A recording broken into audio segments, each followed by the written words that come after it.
Hello and welcome, fellow story adventurers. You've stumbled upon a fresh new realm of imagination right here on The Fiction Chronicles.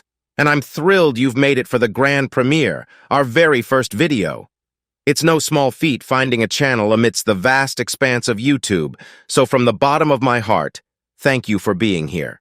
This channel is set to be a roller coaster of emotions, a journey through time and space, touching realms of sci-fi, the eerie corners of horror, the unexpected twists of thrillers, the laughter-laden trails of comedy, and the intriguing alleyways of crime drama. And oh, we'll also have heart-throbbing adventures that'll keep you at the edge of your seat. If this sounds like your kind of escapade, and you're keen to delve into these richly woven tales, please give this video a like. It's your seal of approval, a beacon that will guide more like-minded explorers towards our chronicles. Here at The Fiction Chronicles, our goal is to forge a diverse, warm, and engaged community, where we relish in the shared love for stories that make us feel, question, laugh, and shiver. So come, join us as we unravel the mysteries, face the unknown, and laugh at the absurdities of life, all from the safety of our own homes. Welcome aboard The Fiction Chronicles. It's time for the stories to unfold and the adventure to begin.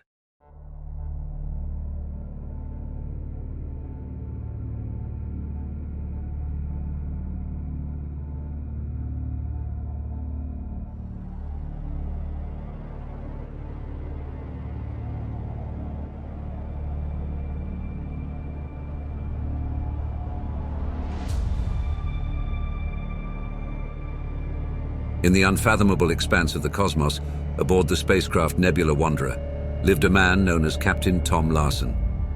Isolated, he drifted aimlessly within the cold metal confines of his ship, accompanied only by the haunting silence and the endless black void surrounding him. This profound solitude was suffocating, his sanity slowly eroding, succumbing to the relentless onslaught of space dementia. "Computer, initiate classical music protocol," Tom requested, his voice barely more than a whisper, seeking solace in the familiar cadence of terrestrial melodies. As the melancholy strains of a solitary violin filled the ship, a faint sense of comfort briefly quelled the relentless loneliness. With the passage of time, the boundary between Tom's reality and the phantoms conjured by his troubled mind blurred. Shadowy apparitions lurked in the corners of his vision, vanishing as he spun around to confront them. His once coherent thoughts spiraled into chaos, nightmarish visions bleeding into his waking hours. One fateful day, Tom discovered a door that seemed unfamiliar. A foreboding sense of dread washed over him, yet he couldn't resist the pull of the unknown. With a trembling hand, he opened the door. Inside, he was met with a sight that made his blood run cold. His crewmates, lifeless and decaying, were huddled against the cold metallic walls. This grim spectacle triggered a rush of suppressed memories. He recalled the heated exchanges, the palpable tension, the fear. He remembered their faces etched with terror and disbelief. And then, the most horrifying revelation of all, he remembered losing control, turning against his crew. "No, it can't be," Tom mumbled, his voice shaking. I couldn't have done this." Yet a part of him recognized the truth. He was responsible. He was the architect of this macabre scene. The guilt was overwhelming. It brought him to his knees, his sobs echoing through the ship's lonely corridors. Just as the enormity of his actions threatened to shatter his psyche, his surroundings began to dissolve. Tom woke up abruptly, gasping for air. He found himself in a sterile laboratory, with scientists clad in white coats observing him. "Captain Larson, you're awake," one of them exclaimed. "We feared you wouldn't recover from the deep sleep." Confused, Tom glanced around, trying to make sense of his situation.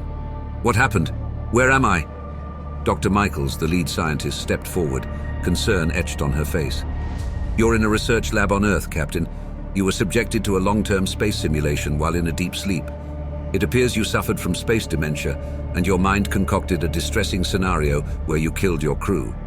Tom's heart pounded in his chest as he processed the information. "So, they're alive? My crew is alive?" With a nod, Dr. Michaels confirmed, "Yes, they're alive and well. We ended the simulation due to your deteriorating mental condition. I'm sorry you had to experience such a nightmare." As the truth sank in, Tom let out a sigh of relief. The guilt that had been gnawing at him started to fade, replaced by gratitude and a sense of resolution. With a newfound resolve, Captain Tom Larsen committed to learning from this harrowing experience, vowing to keep the shadows of space dementia at bay.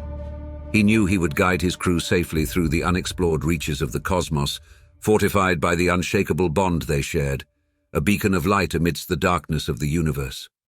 And just like that, we've arrived at the end of our very first journey together here on the Fiction Chronicles. Your company through this venture has been nothing short of amazing.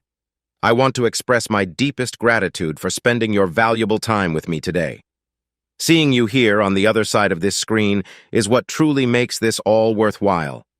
Remember, this is just the beginning, and there's a whole universe of stories out there for us to explore together.